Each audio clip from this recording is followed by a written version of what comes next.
Hello, everyone. Welcome back. I know it's been a while since I've streamed on some of these channels, so I have missed you and I'm excited to be back with you.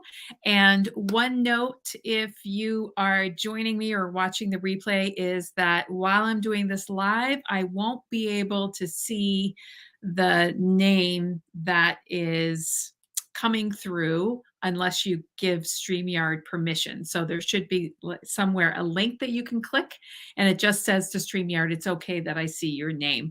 When I go and look at the recording later on, I'll be able to see your name, but I won't be able to right now. So excited to join you here. And so before we begin, depending on where you are seeing me, if you're seeing me on a Facebook business page or in a YouTube channel, I wanted to let you know how to find me, what I do. My name is Kathy Andrews. I am a special needs mom, and I am a former sugar addict. And now I love to provide support, community, and accountability to busy moms and caregivers so you can find your energy and ideal weight and crush the cravings.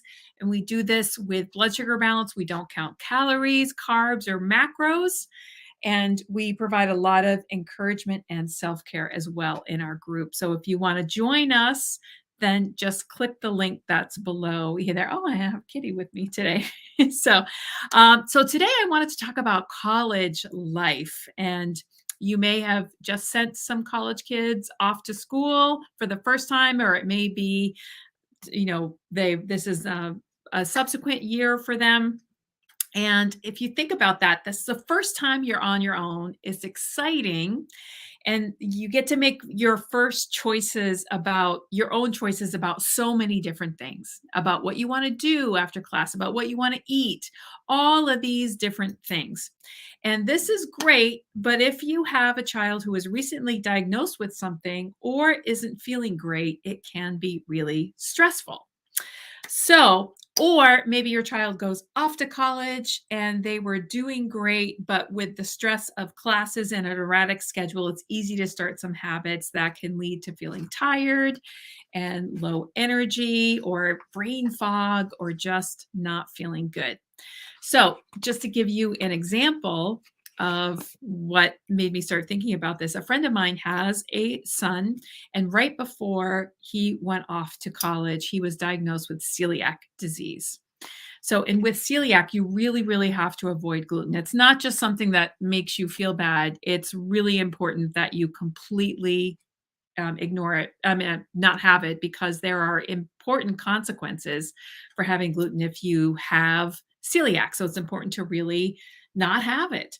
But the dining facilities at some places are not necessarily the best at preventing cross-contamination. And that was the case at his college as well. So he could eat at the food service hall, at the cafe, but there wasn't any guarantee that what he was eating would be gluten-free.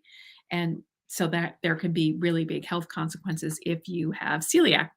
So one day in a phone call in September, he was talking to his mom and he said, "Don't worry, Mom.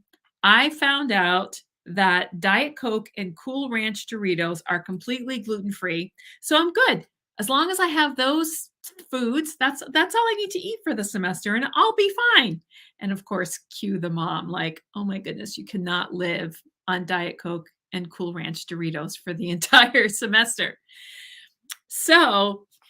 Or you might also hear things like, "Whoa, so what, you're not feeling well. What did you eat today?" "Oh, I didn't eat today. I'm just too busy with classes. I'm not hungry when I wake up and I'm just too busy."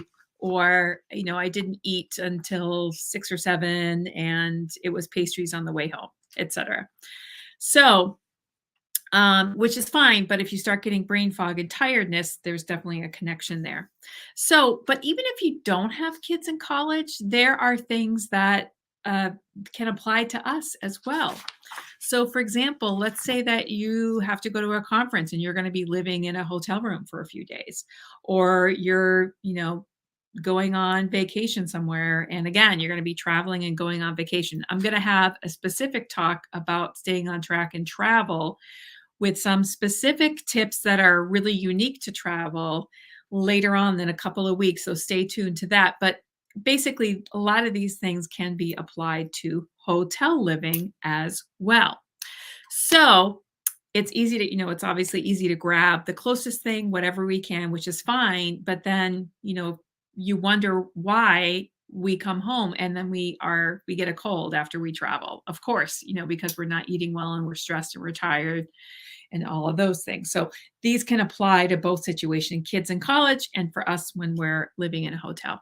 So here are 3 tips today for your college kids, or if you have to live in a hotel room, and then also a few gifts that college kids really do appreciate. And there'll be more specifics on this coming up as well. So my first tip for you, for your college kids, or for yourself, if you're in a hotel, is number 1, no judgment. So that is really important. You need to make sure that we're not adding any judgment here because that is not helping anybody. So, for example, if, your kid is eating cake at 6 p.m., no judgment. No judgment. That is totally fine because judgment does not help anyone. So that's an important thing is number 1, no judgment. So now if someone's not feeling good, you can help them connect the dots and say, connect the dots between what they're eating and how they're feeling, but the judgment definitely doesn't help. So, and this is how our brain learns through experience and pattern recognition. So, all of the shoulds and gottas and have tos, they do not help at all. It's through the learned experience that we really learn things. It's learning our brains are pattern recognition machines. So we can tell, oh, when I eat that and I feel like this, that can kind of help us connect the dots for ourselves and help us to feel better and make different choices. So number 1 is no judgment. So no judgment for yourself for what you're eating when you're living in a hotel because that's not going to be helping, and no judgment for your college kids. Now you can say something like, "Hmm, that's interesting. If you notice I eat this and I feel like this," you can just bring some awareness to it, but there should not be any judgment there because it doesn't help anybody. Number 2, make a plan for something specific. So do not say to yourself or to your college kids, eat healthy, drink more water, move more. These things do not work. So they are nice statements of a goal or a destination where you want to be, but they really don't work. So if I said to you, I want you to drive to my cousin Joe's house in Pennsylvania, go do that. How are you going to do that? You're really not, well, you might say, well, I know where Pennsylvania is, so I could look on a map and get to the state. You're not going to be able to get to my cousin Joe's house. I'm going to have to give you a specific address. And also, if I want you to accomplish something at my cousin Joe's house, I'm going to need to give you a time and a reason for being there. You need all of those ingredients. Just saying, oh, just drive to my cousin Joe's house, that's not going to get you there. You need to be more specific. And this is true for us. And this is true for how we can help our kids eating more healthy in college.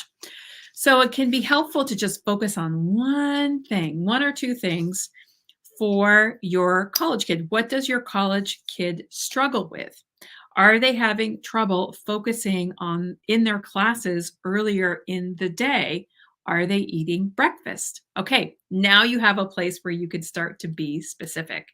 So you can start to look at what kinds of things that they are. Hello. Hey, so awareness. Yes, thank you. I see that people are here. I'm on StreamYard today, so I won't be able to see any names until I get on the back end, unless you tell StreamYard that it is okay for me to see your name. And in the comments somewhere, there should be like a click here to authorize StreamYard. And if you click there, it just tells StreamYard, yes, it's okay if I see your name.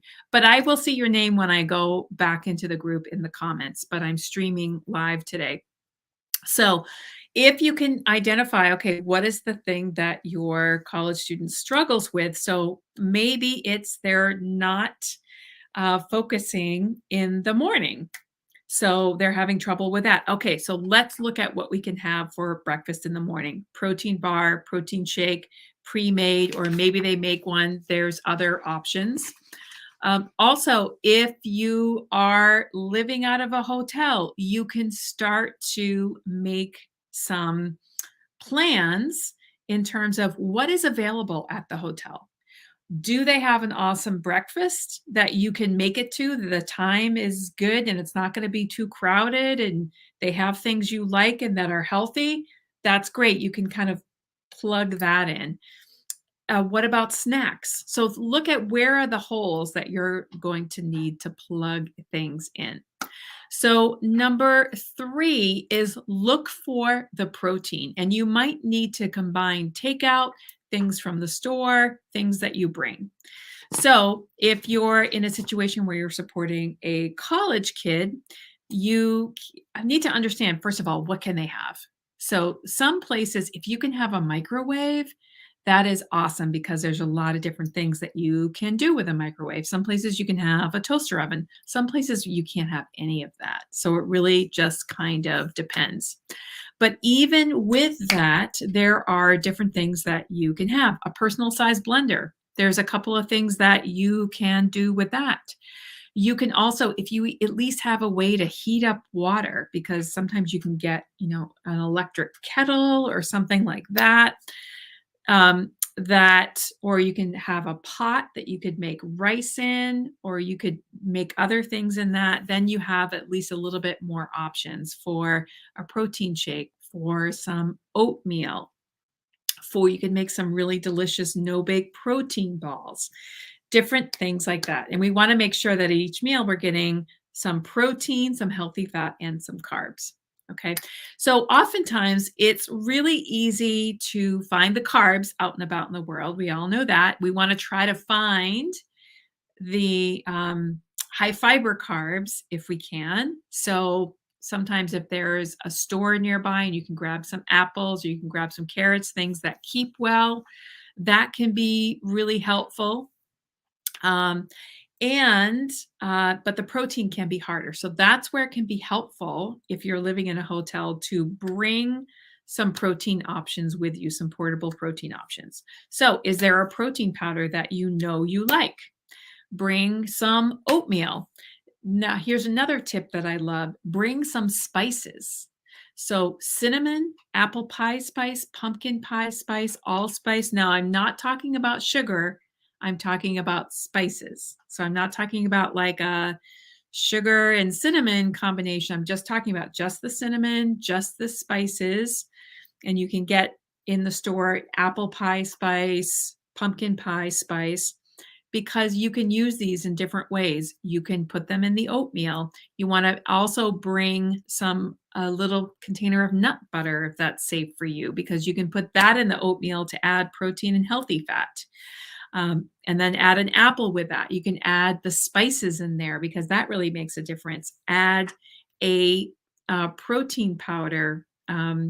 Either do a protein shake on its own or add it to the oatmeal. Bring some clean turkey jerky. That can make a difference as well. Also, if you're staying in a hotel room, you can use the coffee maker. So if they have a coffee maker in the room where you can heat up water, usually they'll have a little setup where they'll have usually it's paper cups. Sometimes they have ceramic mugs. They'll often be plastic spoons. And then you have the coffee pot.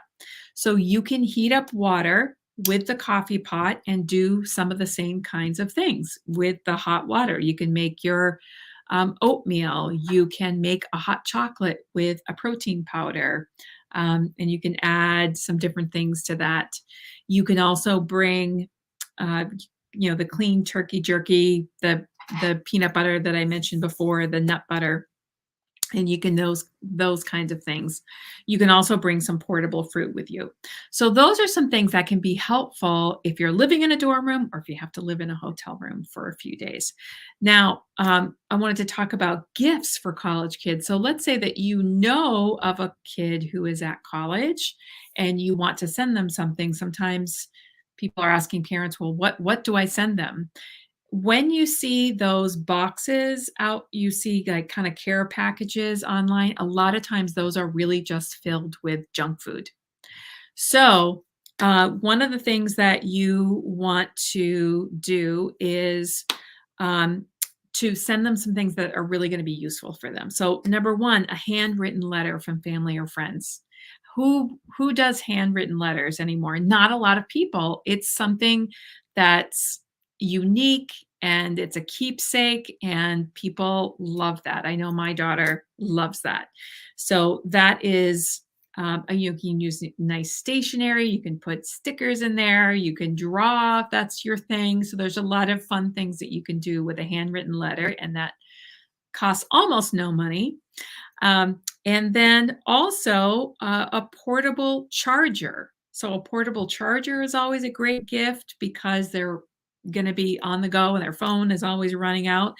Eye covering for sleep. A lot of times in dorm rooms, the shades are not room darkening, or there's disruption from a roommate or something like that. So a nice I can't remember what you call it, that goes over your eyes for sleeping. You can find some nice ones, some ones that are weighted, some ones that are scented, something like that. Sometimes essential oils or a little diffuser can be great as well.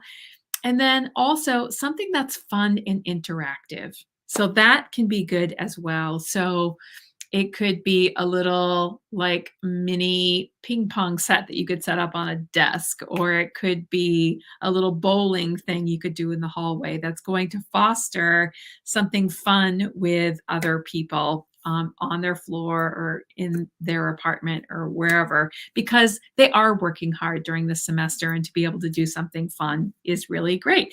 So I will have more specific tips and a giveaway this Friday night on this very topic. So I'm going to have more pictures and more things to show you, more tips on Friday night.